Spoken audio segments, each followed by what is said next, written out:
সুন্দরবনের অ্যাডভেঞ্চার শুরু হয় সরু পথ দিয়ে হাঁটার মধ্য দিয়ে। চারিদিকে গভীর বন, প্রতিটি পদক্ষেপে থাকে উত্তেজনা আর কৌতূহল।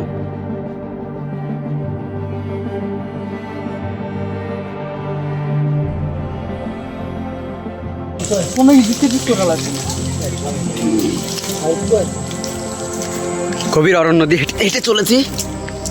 কই কই কই কই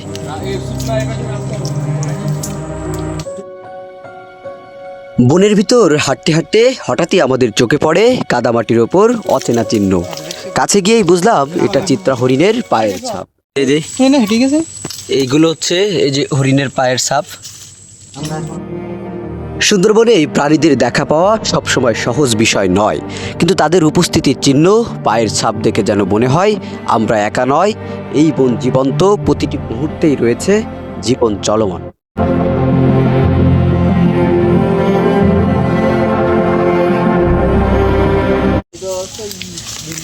এই যে সুন্দরবনের যে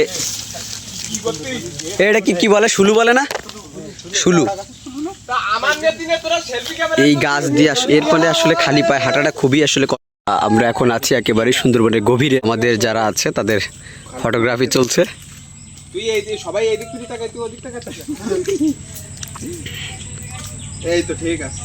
আমরা একেবারেই সুন্দরবনের গভীরে।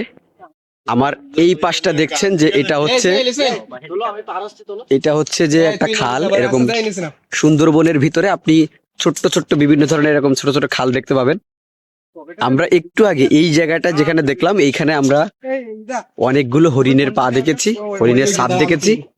এই কারণে আমরা আসলে আর ভিতরে ঢুকতে চাচ্ছি না।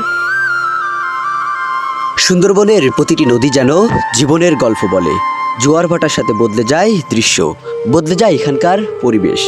এখানে সময় যেন প্রকৃতির নিয়ম মেনে চলে।